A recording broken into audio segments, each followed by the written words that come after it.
Okay, it says it's recording, so we'll start. So welcome, everybody. Thank you for joining us. I'm excited to have such a great group here tonight. It's a wonderful turnout. I'm so happy about that. So once again, my name is Jennifer Dube, and I am the climate organizer with 350NH.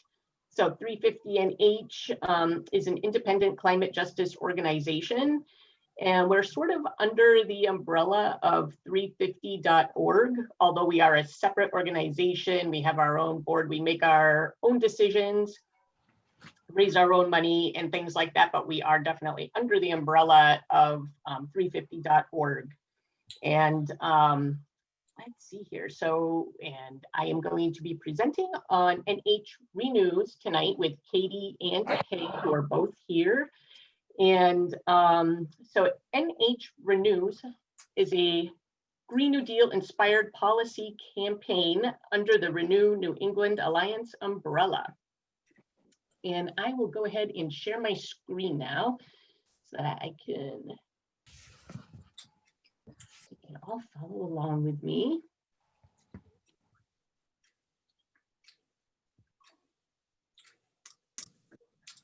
Alrighty.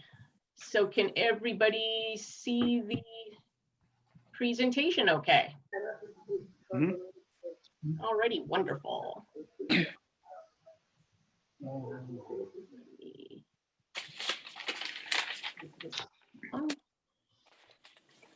Okay, so let's see. So tonight I'm going to give you an overview of the background and core policy components of the Renew New England Alliance policy model. The Renew New England Alliance is a new and growing coalition of more than 50 leading grassroots organizations, labor unions, racial justice groups, frontline communities, and environmental advocates that have come together to address our region's overlapping crises of mass unemployment, racial injustice, the coronavirus pandemic, and climate change. Along with a policy team, we're developing policies and programs, as well as conducting public education like this presentation and building grassroots power to achieve a region-wide jobs guarantee, universal health care, affordable housing, racial justice, and bold climate action. So along with 350NH, members of the Renew New Hampshire are Rights and Democracy, the Granite State Organizing Project, Cowassuck Band of the Pennacook Abenaki People, Unitarian Universalist Action, the New Hampshire Youth Movement, and we even have some other members coming on from the American Friends Service Committee that you might have heard of before, and what does CLF stand for? Conservation Law Foundation, and we'll probably have some other members joining our steering committee as well pretty soon. So we're going to talk about our political analysis now and how NH Renews will allow us to come out of the coronavirus crisis with a path to a more equitable and stable economy and environment. So the Renew New England policy model includes providing jobs to build, improve, operate regional infrastructure, increase demand for sustainable materials, and growing our region's local industries, ensuring that everyone's basic needs of housing, healthcare, food, energy, transportation, and clean air and water are met. Let's see here. So, so where are we? I think I might have jumped. Yep, or one back, I think. Yep, went too far. So where are we now? We have 4 overlapping crises that we should start out with that are kind of building the foundation for this movement. So first of all, we have the coronavirus pandemic, which has led to almost like exponential growth in unemployment and an economic recession that's going to be difficult to get out of, to say the least, and will take probably years to come back from. Secondly, we have a systemic and extreme economic inequality problem. So people are finding it more and more difficult to just meet their basic needs, including housing. And we're also seeing wage stagnation. And I think it's about 70% of Americans live paycheck to paycheck. So people really are feeling this inequality directly every single day. Third, we have climate change, which all of you guys know is leading to uncontrolled carbon emissions. And this is something we have to act on now. We don't have, infinite amount of time. We really need to get moving on this. And then fourth, we're seeing racial injustice, which has always existed, but it's really coming to the fore with Donald Trump's presidency and in general, the coronavirus all intersecting. So we've seen police brutality be quite in the open, and there's been mass mobilization in response to that.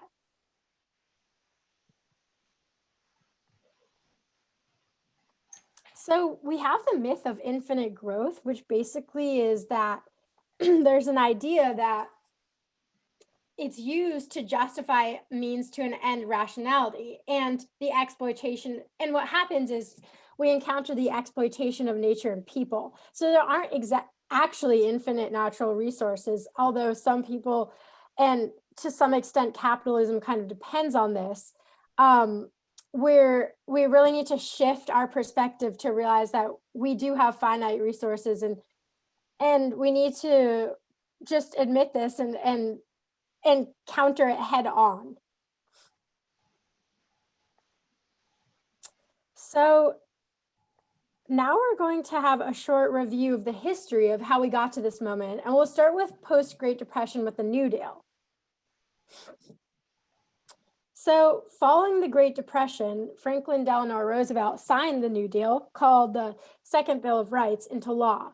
And this guaranteed everyone the right to a job, adequate wages, a decent home, medical care, economic protection during sickness, accident, old age, and also unemployment, and also a good education. And the New Deal was widely accepted among the public because a coalition of labor unions, blue-collar workers, racial, ethnic, and religious minorities, Democratic state party organizations, white Southerners, and farmers, so pretty diverse group of people, they all came together, and they all were imagining a better world in which the things that I described above, like a job and an adequate wage, were accessible to all people. So the New Deal accomplished a minimum wage, Social Security got implemented, Medicare and Medicaid, which you guys all know, we still have Social Security and Medicare and Medicaid. There was also financial regulation, some environmental regulation, and minority support that was imperfect through the Equal Employment Act. And nowadays we kind of think like the New Deal seems really radical, but back in 1932, it was pretty widely accepted, and it was understood that society was moving towards these goals. And it was the responsibility of the government to secure these rights. Like the onus was on them. So this, for the time period, wasn't seen as completely radical. And I will pass it on to Peg now, who's going to explain what happened to these rights. So what happened to these rights? I mean, most of us in this group remember when we had them, and I don't know that we're always sure where they went. So with the Reagan alignment, unions were destroyed. My family had worked for the unions and then in the unions and had a good life, but nobody has that assurance, or very few people have that assurance anymore. We started slashing welfare, healthcare, and other public assistance, all in the name of cutting taxes. There was a huge acceleration in military spending, deregulation of industry, and a large rollback of racial justice policy, including affirmative action and voting rights acts.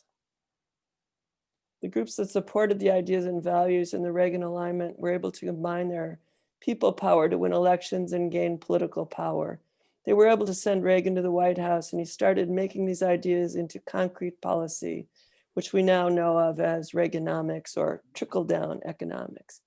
Reaganomics are the reason for our economy, that our economy is collapsing so quickly with the coronavirus Instead of investing in people, the federal government was funding corporate interests in wars. Instead of strengthening workers' protections, unions were destroyed. Corporations were valued over families. Values that were widely understood during the New Deal alignment are becoming popularized again now. The good news, there is an emerging movement that believes in dignity, justice, and equality for all people and believes in strong government action to protect the common good.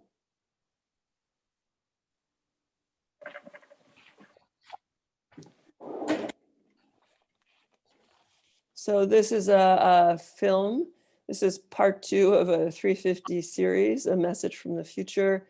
And it talks in great detail about what the framework of these plans will be and the ideas behind them.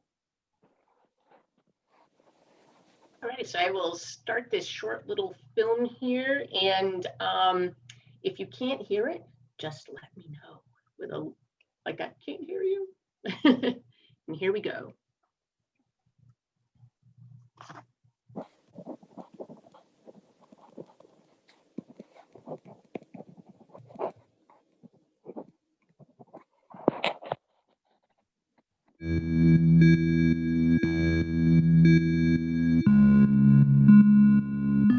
Looking back, it's hard to believe that we've rebuilt our community from the ground up with our own hands. The first seeds were planted way back in the terror and tenderness of the pandemic. And then change bloomed in the streets, in the fire and struggle of the uprisings. Around here, we'll never forget the day that the last prisoners were released, walking out into the arms of their loved ones. The easy part was finding work. The Community Care Corps was always looking for people in those days, whether for universal family care, burying border walls, or green new public housing, going up one pod at a time. Yup, it was a good time for busy hands.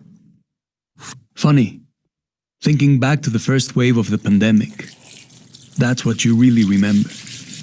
Hands. Washing, scrubbing, disinfecting, washing again, picturing each other's hands, all the hands that had touched whatever we were touching, the hands that packed the box, that picked the tomato, that planted the seed, the hands that stroked the brow, that said goodbye. The hands were us, all of us. That web of hand-to-hand, breath-to-breath relationships was a reminder. We are all entangled, making each other sick, keeping each other alive. That was just one of the lessons of COVID-19. It started in the first great pause, when the smog cleared and the rich fled the cities, when poverty dropped its disguise and racist inequality drew the map of the disease. As the roar of the traffic faded, we arose to birdsong and ambulance sirens. The virus showed us what was truly essential.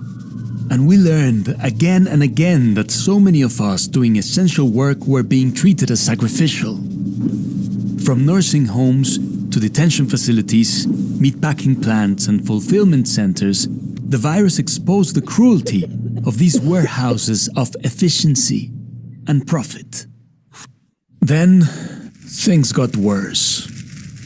In 2023, super droughts led to mega floods. Locusts carved a path across continents and hyper typhoons drove millions from their homes. COVID-23 raced through storm shelters and refugee camps. Supplies ran out again. Meanwhile, dinosaurs roamed the halls of power, bellowing that more sacrifice was needed. But every time they cranked up that rusty old machine called economic growth, the cloud of sickness and death grew. And we couldn't breathe. Couldn't breathe from the asthma in our polluted communities, from the smoke of those fires. We couldn't breathe with a knee on our necks, in the clouds of tear gas as we shouted, "Black Lives Matter." And that is how the virus changed everything. We finally understood that we couldn't keep patching up the same broken systems. We had to build something new. What was needed was a spark. That spark was us. After months of organizing, the viral rent strike was like a starting gun. Then came the essential workers strike. Delivery drivers, street cleaners, and farm workers got together and said, enough. This time, people didn't just clap from their balconies. We flooded into the streets to join together. One of the leaders was Luciella, a young food courier. When a police bullet stole her life, the crowds exploded in size and then exploded again, spreading across borders like a counter-virus. The sparks looked different in every country as the wildfire strikes leapt across borders. Economies ground to a halt, this time blockaded by workers. We lost too many young heroes as states brought out the iron fist, but it was no match for the raised fist of solidarity. Soon, authoritarian rulers started to topple like statues, and new governments were suddenly nervous about ignoring the streets. We joined hands and pushed further, launching the years of repair. The first step was rebuilding the economy around the core of essential work: food and farming, care for young and old, public health. Not to mention the essential labour of the more than human world, the winged pollinators, the leafy oxygen makers.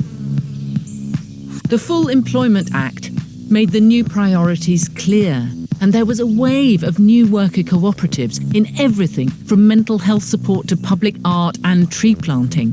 Many bosses were made redundant.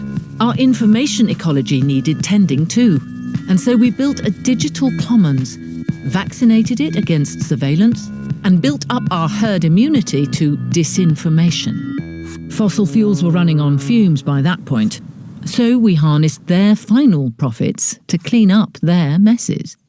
Whatever we could, we did outdoors. School, theatre, celebrating. At first because it was safer, then because we realised it made us happier. Nobody talked about missing shopping. Anyway, the right to repair movement meant that a lot of stuff got fixed rather than thrown away and replaced. With life moving at a slower pace, we finally had time to look back, and we began the most important repair of all: repairing relationships. In colonial countries like the US, Canada, Australia, and the UK, those were hard conversations.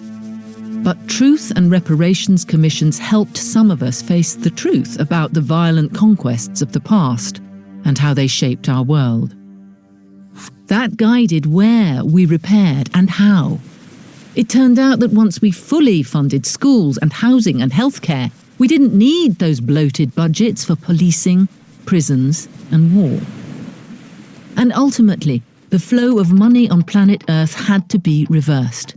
So the North finally started paying its debts, and the South finally stopped. Around here, the Land Back program began the historic process of returning some of the stolen land to indigenous jurisdiction. In the process, we remembered how taking care of the earth lays the ground for taking care of each other. Within just a few years, we could see the bottom of the river again, and it was safe to drink and fish in its waters. Things aren't perfect, of course. Between mutating viruses and our warming world, there's always new storms headed our way. But when they come, we're ready. With our networks of nurses and neighbors, our small farms and big forests, our systems of care and repair. No one is sacrificed. Everyone is essential.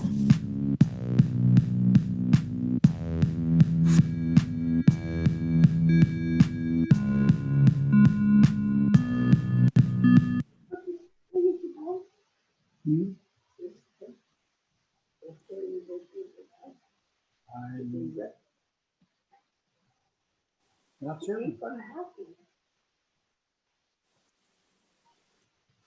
The thing is missing is there's money. All righty. So now I've got to try to figure out how to get out of the film and, oh, here we go. And back to the presentation. All right. Maybe I could do a problem with these. Well, maybe. Okay, so this video shows a shift in our core values, which we have listed here on this slide. And I'll let you look at those for a minute while I go ahead, and we are going to break out into breakout rooms and discuss our thoughts on the video, what stood out to us the most, and do any policy ideas come to mind that interest you while watching that.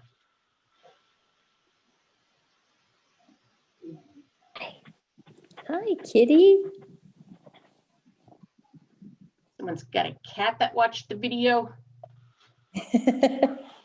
Yep. All right, so I think I have to get out of screen share to do the breakout rooms here, so.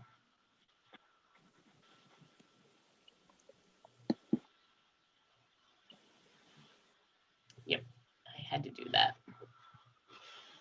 So I think I'm gonna do probably, how many of us are there? I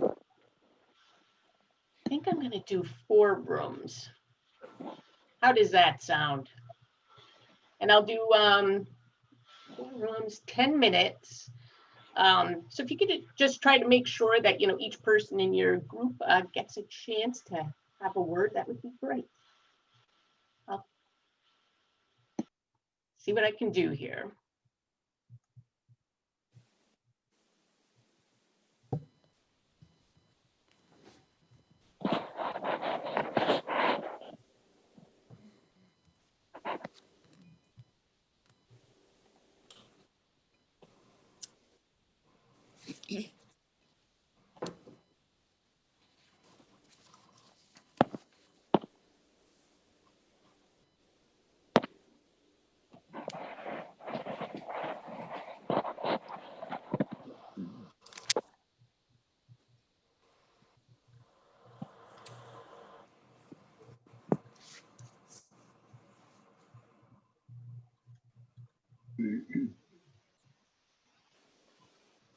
Always the awkward silence while this is going on.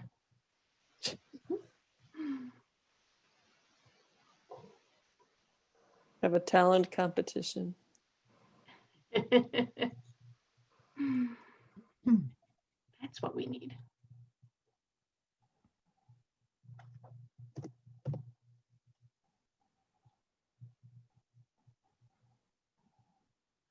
Okay, here, let's see what we can do. Maybe it would be helpful. I'm not sure if you can hear me. Yeah, I can. Okay, I think it might be helpful to go and spend 30 seconds, maybe for each person, to just go down the list and say maybe 1 or 2 things that really stood out and see if there's any themes, rather than trying to figure out how to make groups work. Just an idea, because I think I don't think everybody has the same takeaway, and I would just love to hear from everybody, not just my group. I would, doesn't have to be lengthy. What do others think? Do we want to do like if others are up for that, do a thumbs up? And if you'd rather do a breakout room, then a thumbs down? Want to try that? Sure. All right, 1, 2, 3, go. A lot of people doing the thumbs up. All right. I guess I don't have to do breakout rooms then. Okay, so now who was it who was speaking? Judith? It was Judith who suggested it. So since you had that idea, would you like to start first and then pass it to somebody else? Sure. And then we'll just go Right around. and I don't see names, so I'm just going to point to the next person in the row. So because I've been involved with the environment, my reason for doing that is my children and my grandchildren, and a sacred sense of the environment. And that is where spiritually I find my happiness. I saw in that video just a lovely sort of in the background, it was always there, just that importance of the environment and food and healthy air and whatever. So that was what I took away.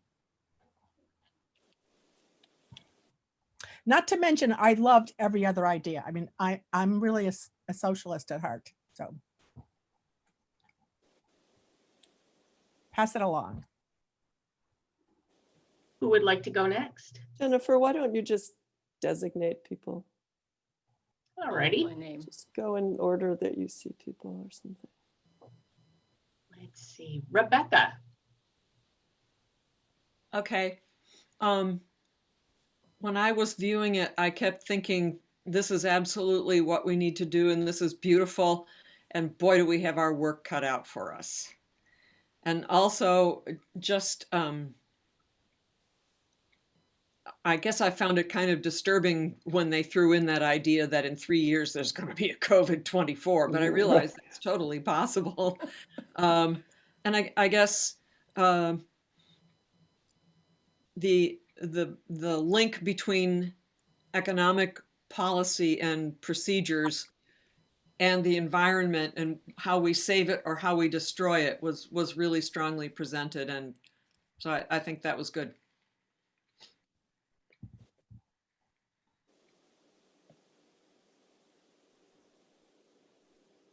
Margaret and Chris, do you have input? Yes, I had been to a program that lasted about an hour and a half with Renew New England. It was well done, very dense with information. I was totally impressed with the comprehensiveness of the program. I liked this in terms of, and was concerned about how people would relate to it. I loved the artist, the watercolor approach. It was very gentle. It drew us in.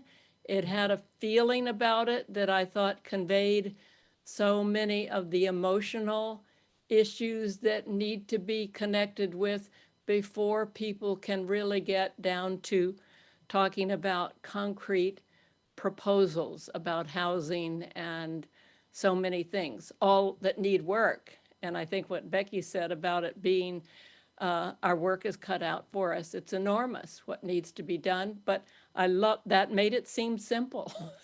I loved it, so thank you. You want me to call on somebody? Sure. Gail?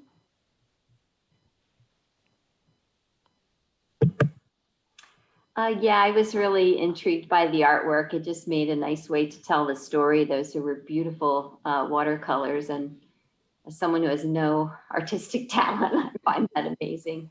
One of the little segments that struck me was the, and I'm not going to get this sentence exactly right, but they talked about not needing to go shopping and buy things. And I find that one of our most difficult challenges in the way our economy is set up, because people think you have to buy things either because you need them, you want them, or because that's the American way, is to buy things, and that's what makes the economy tick.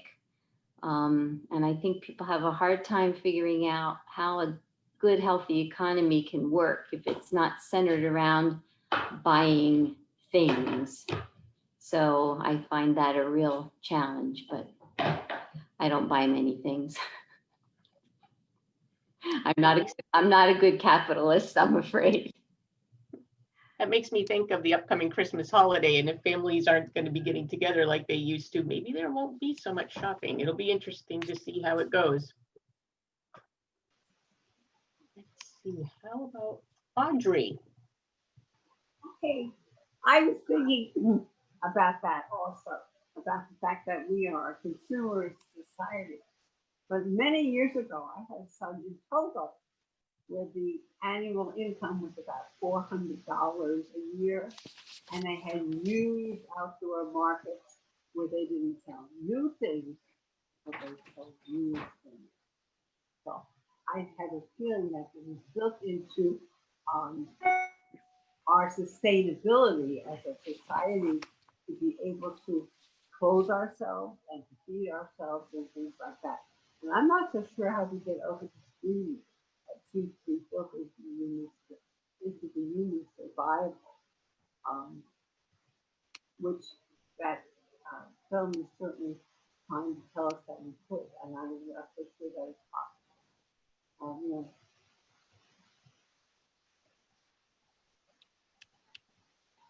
Thank you for that. Let's see, who's ready to go next? Rob. Unmuted. You're muted. The core values flashed in front of us after the film, and the core value that jumped out to me immediately was solidarity. I think that's what we're about tonight. Yeah. I think that is essential to the success of Renew New Hampshire. And we have seen in the last 2 weeks what can happen when there is solidarity. Over the last 3 days, the state of New Hampshire has been deterred from breaking up the homeless camp in Manchester because people have come and borne witness and stood there and said, you're not going to get away with this. 2 weeks ago, outside the federal building, one of our brothers from Nicaragua came with a suitcase packed because he was going to be deported. And there were enough people there bearing witness to say, no, it's not going to happen. Whether or not that was cause and effect, he got a month's grace to try and sort things out. And I think our solidarity, our task with solidarity is for this group to lower our median age from somewhere around 70. If we take Katie out of the room, our median age goes up to a little higher than that. And I think we need to connect with young people. I think we need to, we all say, fine, we're doing it for our children, for our grandchildren. We need them to be alongside us and find ways to make this urgent for them. Thank you. Let's see, Maureen, have you gone? No, I'm still here. Righty. We'd love to hear from you. Well, I enjoyed the film. Well, mentioning the artwork, I thought that was fascinating. And it left me quite hopeful. The film did. That it was as if there was no question but what it could be repaired. And I kind of liked the hope that came in that feeling, that sense.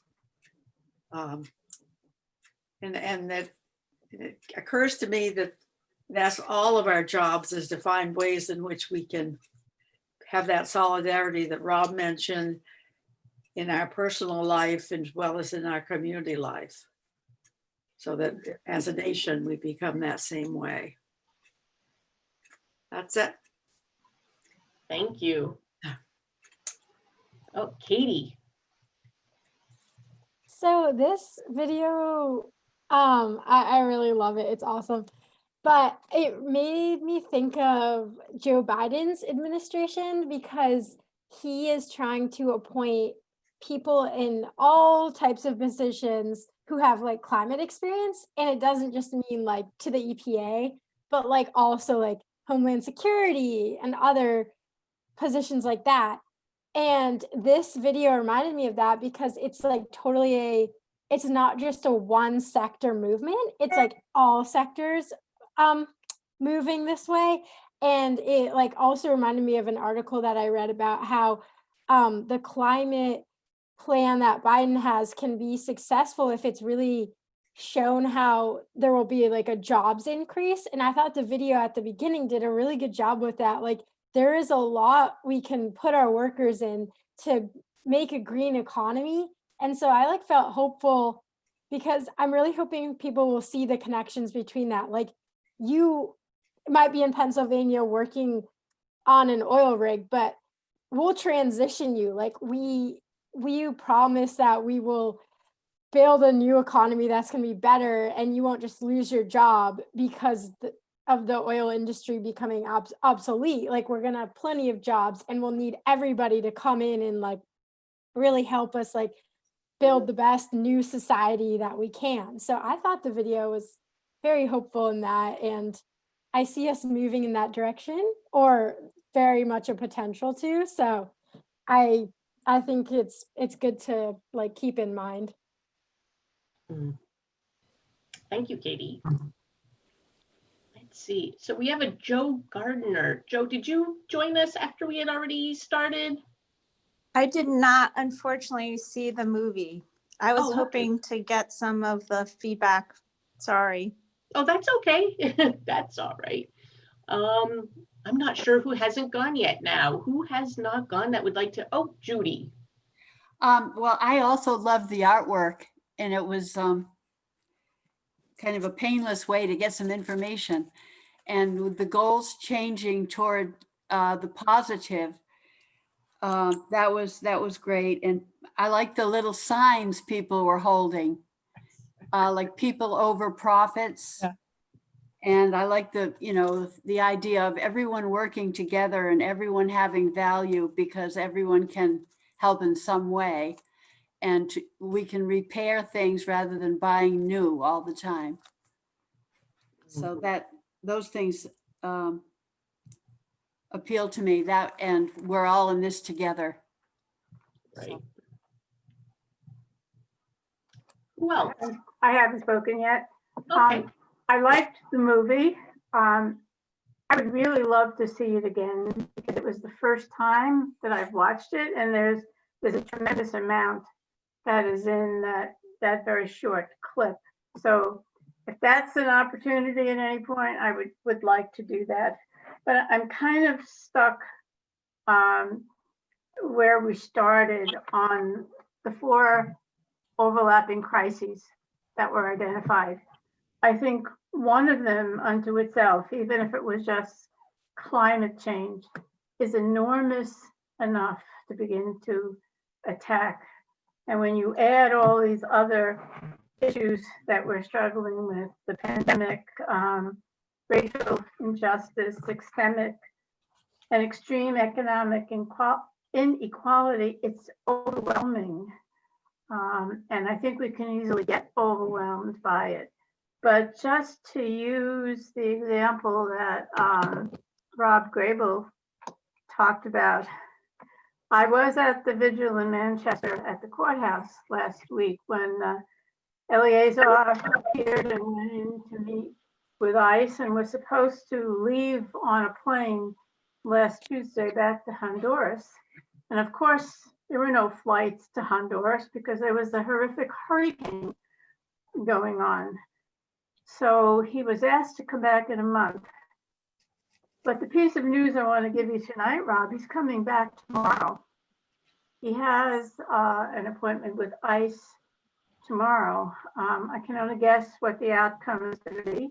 I'm going to be very positive and think they're going to say, forget about it, you can stay. He's been here 25 years. And what that does point out for me is the importance of solidarity. And all of these overwhelming issues, if we start to chip away little by little together, I think we can make a significant impact on our communities and on our world. And I'd really like to be a part of that. Thank you. Sylvia, you look like you had something. Yes, I too love the artwork. I found it beautiful and hopeful, and I was impressed with the idea of restoring the balance of things, reversing what has been too often the picture of capitalism counting above everything else. And so I was filled with hope. I would like to see it again because I didn't take it all in. It takes me a couple of times sometimes to really absorb things. I was so taken with the artwork that I looked at that maybe more than I looked at the words. So I would like to see it again. It was certainly worthwhile. Thank you. Gee, you almost make me want to go ahead and play it again. But actually, Katie just dropped the link into the chat. Okay. It is on YouTube, so you can go ahead and watch that at Oh, good. I can see it on YouTube. What's it Yeah, and there's called? also a part 1. Say what it's called on YouTube. Do you have the name of it there, Katie, in front of you? A Message from the Future 2, the Years of Repair. Thank you. Yeah.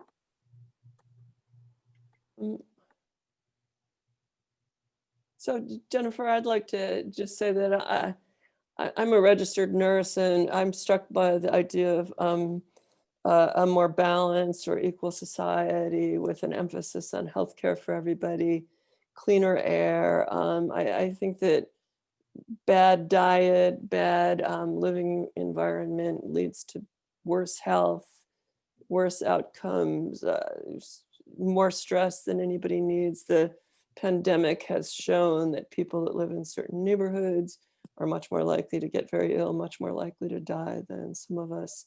So anything that reestablishes a healthy environment will help to put individuals' health in balance, and we will all feel so much better. Absolutely. I think Sharon, did you want to? Yeah, I'll just add a couple things. I took some notes, which was helpful, but I believe they said that the virus, it was a delightful film. Perhaps for me it was a little simplistic, but it was an earful and an eyeful and very nice way to think about these things. It said that the virus has showed us that we have to invent something new. And I think that's going to be very true as we come out of this. I hope we don't forget too quickly. And that it's called The Message from the Future. So they're looking back at how we reacted to this virus. And I sure hope it's true. But we begin years of repair of nature and repair of relationships. And in the end, we have to care and repair.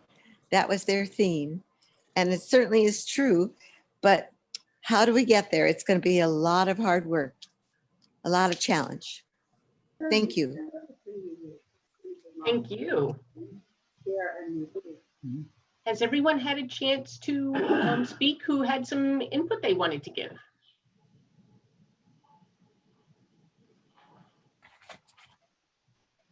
I think everybody has. All right, so we will move on from here. I need to get back to sharing the screen.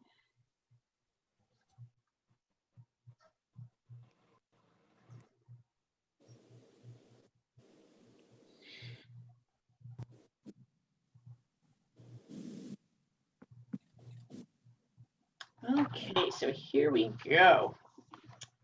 Let's see. So in times of crisis, what is politically possible changes? So we have an unprecedented opportunity right now to make ideas like those in A Message from the Future a reality. By unifying our message across New England, the odds will improve for the New Hampshire Renews policy model. So Renew New England is inspired by national calls for a Green New Deal and a just transition. So imagine that our progressive movements were able to take back the House, Senate, and presidency. So that's on the federal level anyway. We won't talk about New Hampshire right now, but we would begin to see policies like Medicare for All and the Green New Deal be put into action and become a new dominant alignment. We can boost our economy and employ millions of people by building the renewable energy infrastructure that we need to stop the climate crisis.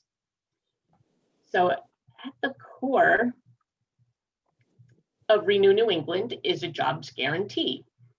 And some of the most current local unemployment statistics that have been put out by the New Hampshire Employment Security late last summer show an estimated 60,000 Granite Staters were currently out of work.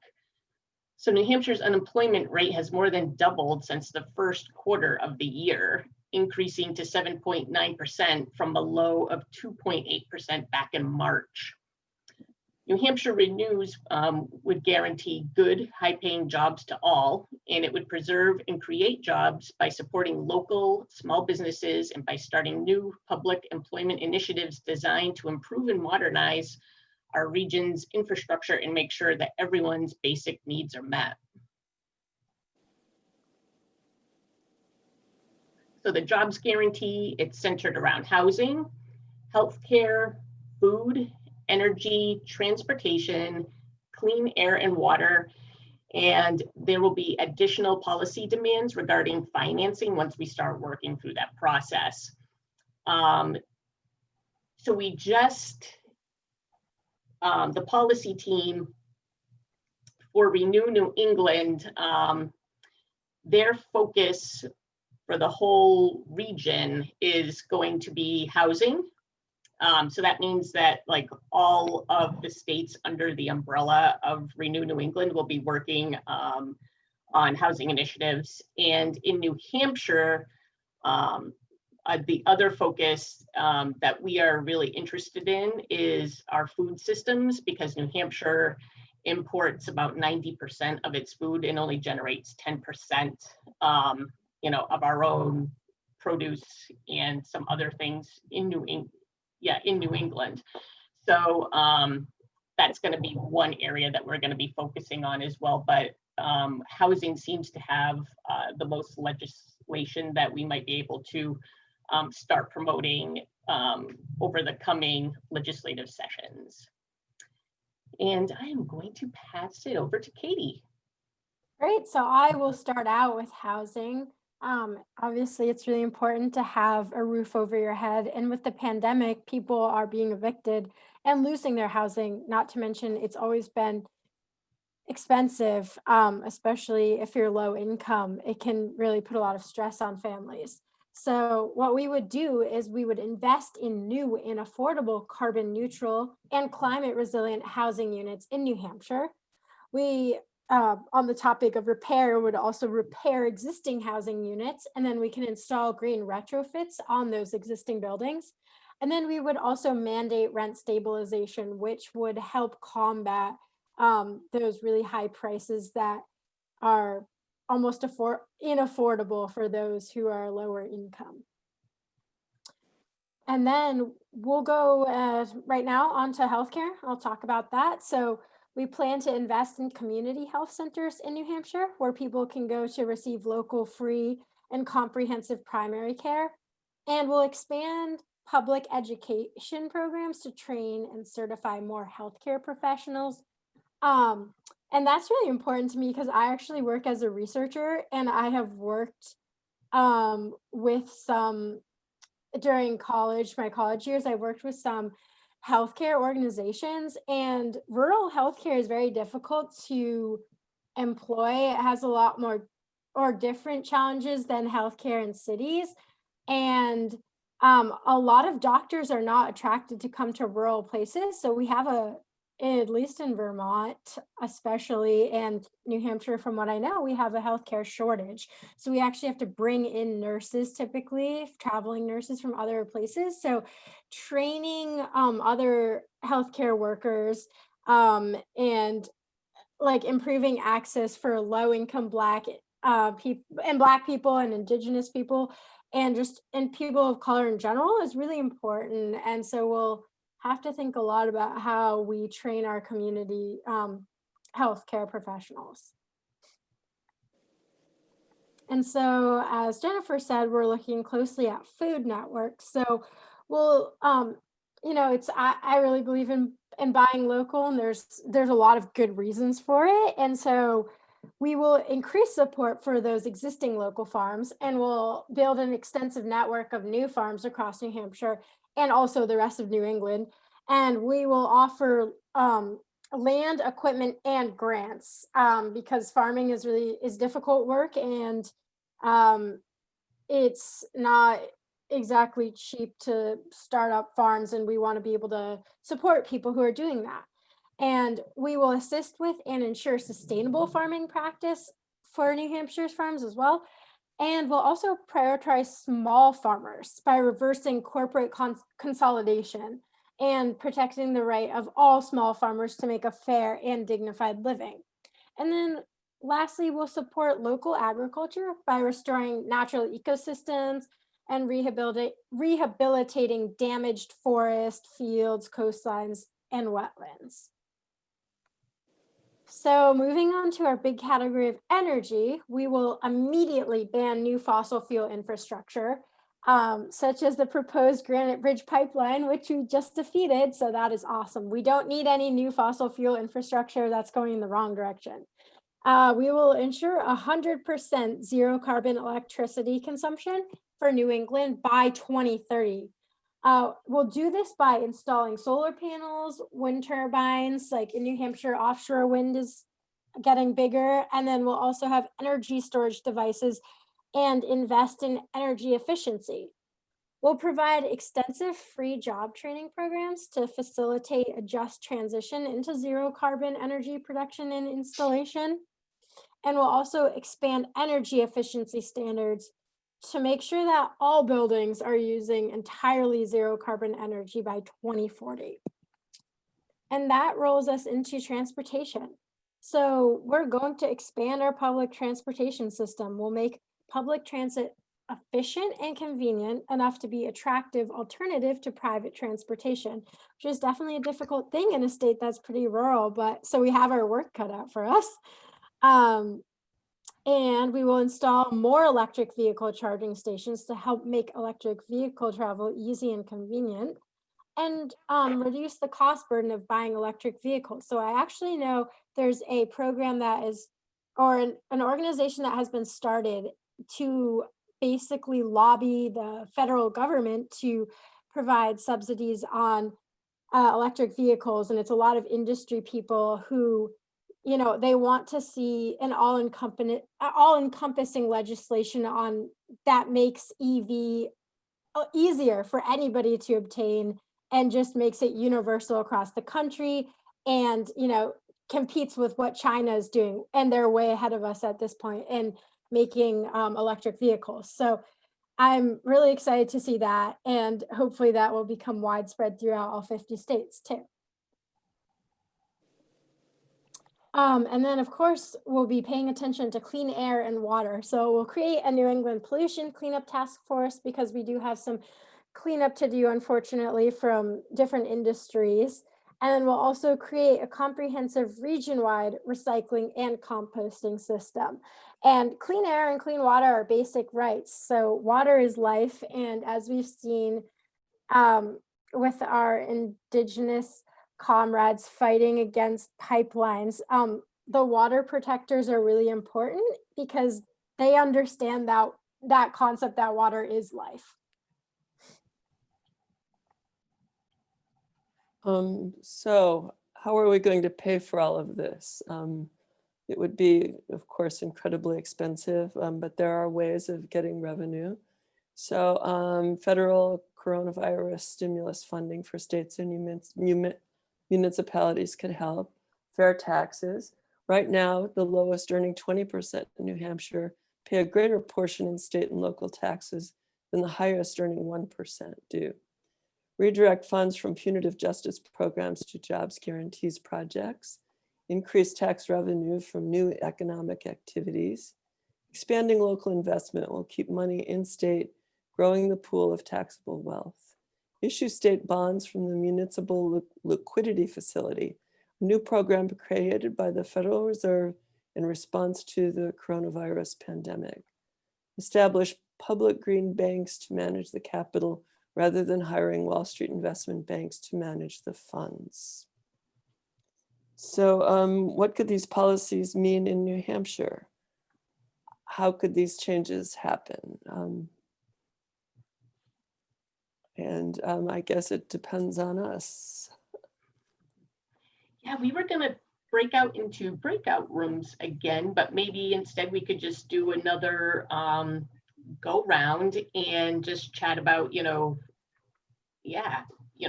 what could some of these policies mean for New Hampshire?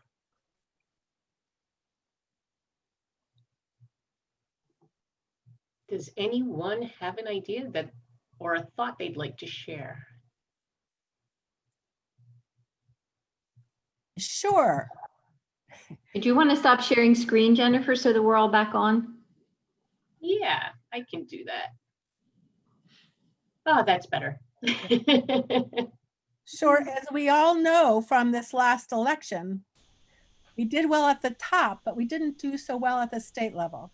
So I think if we want to make things happen, we have to put a lot more energy into organizing and getting support and getting the information out. And we have to elect the right people. I mean, it's really, really important. I was so sad to see us go back and lose the House, for example, and the governorship. So that's key. And the executive council. Absolutely. Gail's got her hand up. Jennifer or Katie or Peg, how does Renew initiative when it comes to the way New Hampshire does its taxes? Because of course it's all property tax based. Have they looked at as far as a policy change? Do we really need to have income tax and sales tax and maybe lower property tax to help with the housing and the fairness of wages and all of those issues? It seems to me that just having property tax really affects the way things work in New Hampshire, because taxes are always getting voted down because people don't want to pay more in property. But if they made more money in income, that seems like a fairer way. But it seems like New Hampshire's having a struggle getting there.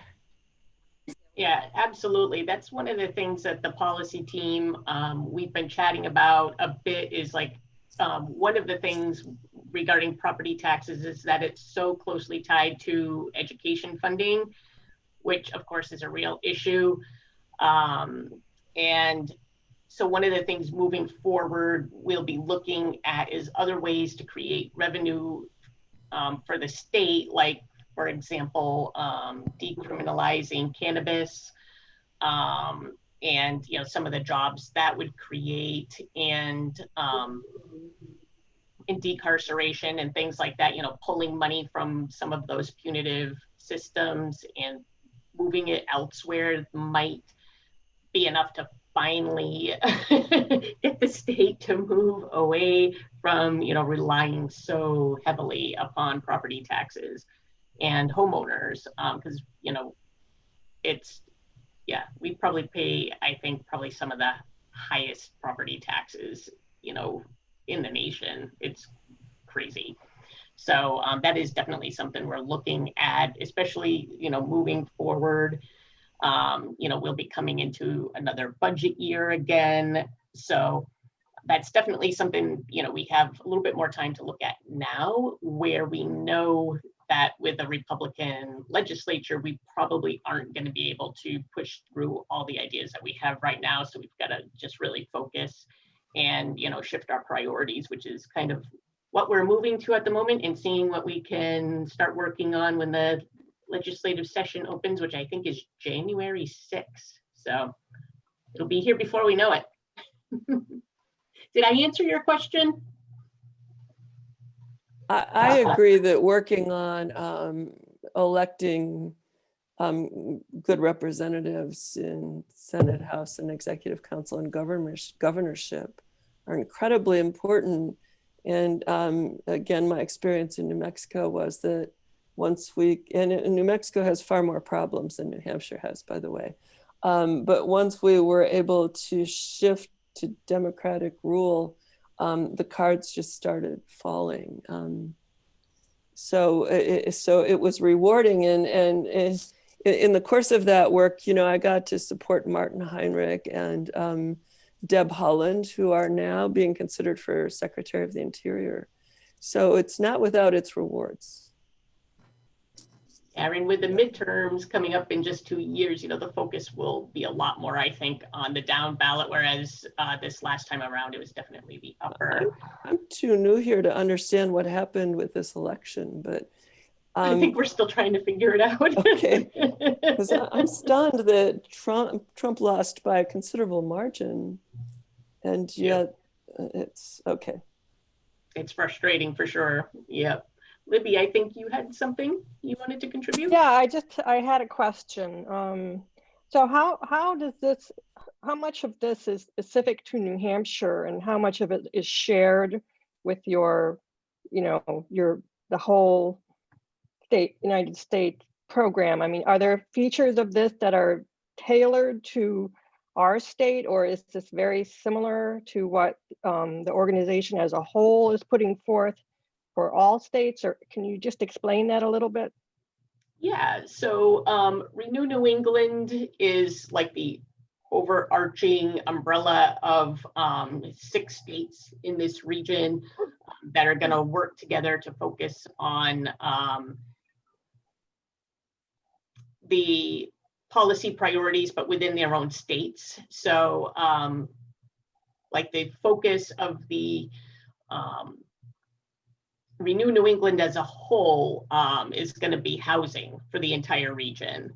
And so we all want to kind of be working together on that as the entire 6-state coalition. But within New Hampshire, you know, it'll definitely be more focused on issues related to New Hampshire. Like, for example, you know, the city of Manchester with its outrageous, you know, price of housing. You know, a 2-bedroom is $1,700 for rent in Manchester. It's insane, and people can't afford it. And we're probably gonna likely have an even deeper housing crisis as the pandemic rages on and people don't get the help they need. So yeah, we definitely have our own state-specific issues, but another big concern in New Hampshire definitely is our food systems. And you know, more and more people are relying on, you know, food pantries, or they're becoming food insecure, and all of that kind of thing that's going on right now. So yeah, there definitely are pieces of legislation that we want to have drafted a little bit similar, with some similar language between the states to help build just a stronger network among our coalition. So, and it's still pretty new, so we're still working through through the ropes, and you know, just creating that bond and getting partners on board with us, like on our different steering committees, to help move things along. And yeah, it's new to a lot of us. It's brand new to me, so but it's a lot of fun, and I'm learning a lot. So it's a really great experience, and I'm excited for it moving forward, especially now that finally the election's over and we can start working on legislation. So we know what we're dealing with now. And I hope I answered your question. Did I? Yeah, I think so. That was helpful. It you know, it's a very ambitious agenda. It is long term. It's gonna, we're definitely looking at 10 years at least, you know, so maybe even longer. Yeah.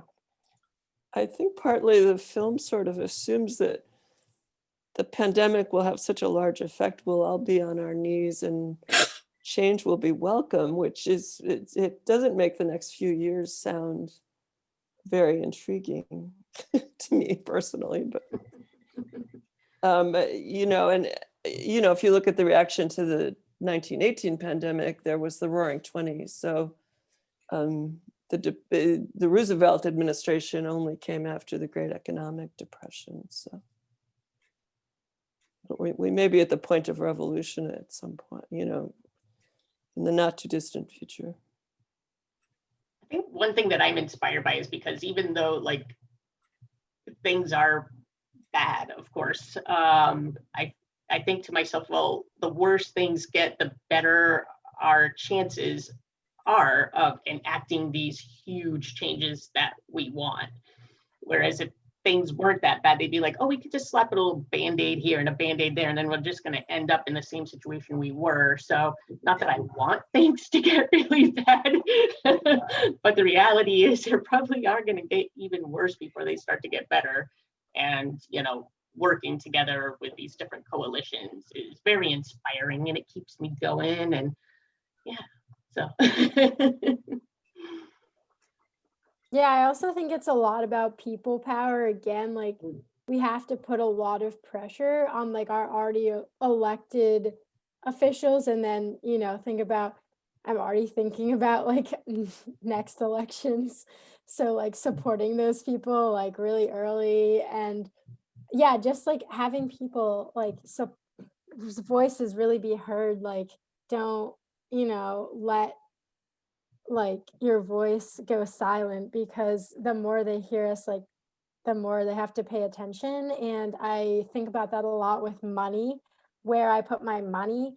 So like the most powerful thing is like drawing your money out of like fossil fuels, or, you know, divesting or anything, and then, you know, putting your money where it really matters, like companies that are doing the right thing for the environment. I feel strongly that really doing something and like, I don't know, punishing people, I guess, with your dollars or rewarding them for what you care about is like really important. We also have municipal elections coming up this summer. And I know in Manchester, that's going to be huge, and we're going to be focusing on that a lot, especially in regards to housing. And I'm not familiar with municipal elections, so that's going to be a learning experience with me. So does anybody else have any questions for me, or thoughts or concerns?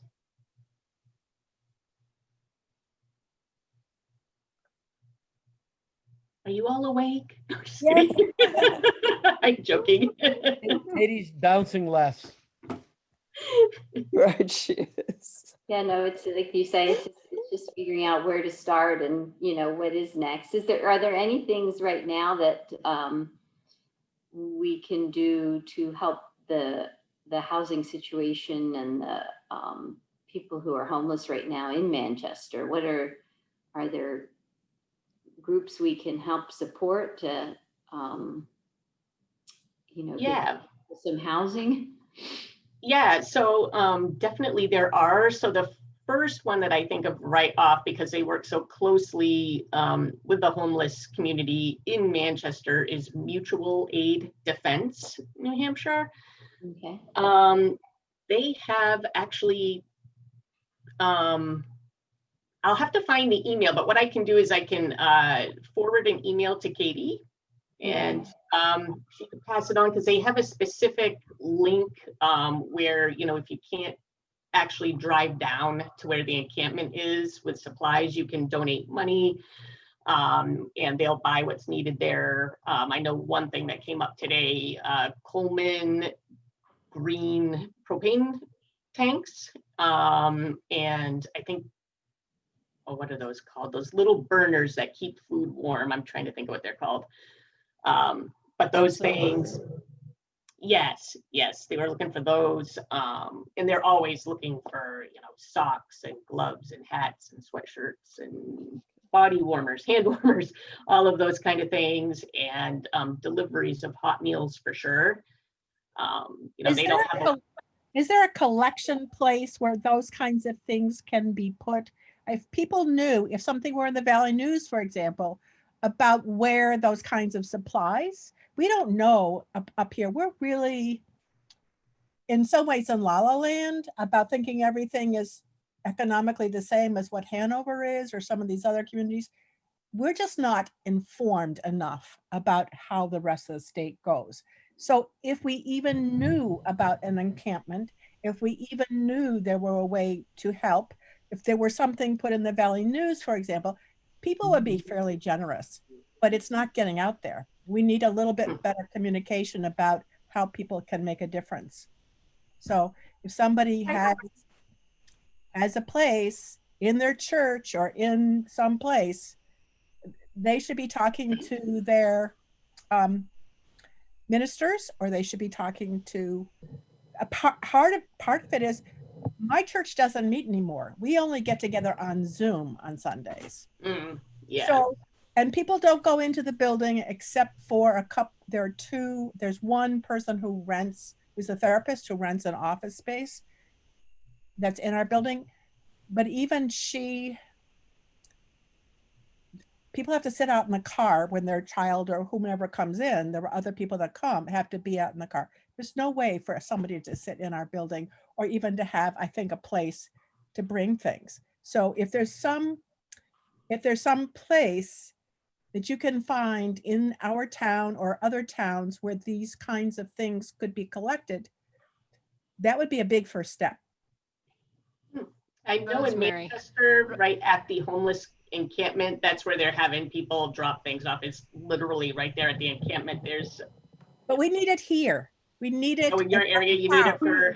Rosemary Affelt should talk to us. Yes, let's hear. We have it here. The Upper Valley is not immune to the issue of homelessness or eviction. And the encampments you have currently in Manchester is very visible because it's on the corner of Chestnut Street, across from the federal building and across from the district court. But we have our encampments here in the Upper Valley. The primary source of information on homelessness here would be the Haven and Listen Community Services. There is a nonprofit organization called Silent Warriors, which started probably 8 years ago and has evolved into a larger nonprofit now. They do a lot of requesting of tents and all kinds of equipment so people can live in the outdoors in the Upper Valley off city property and try to survive.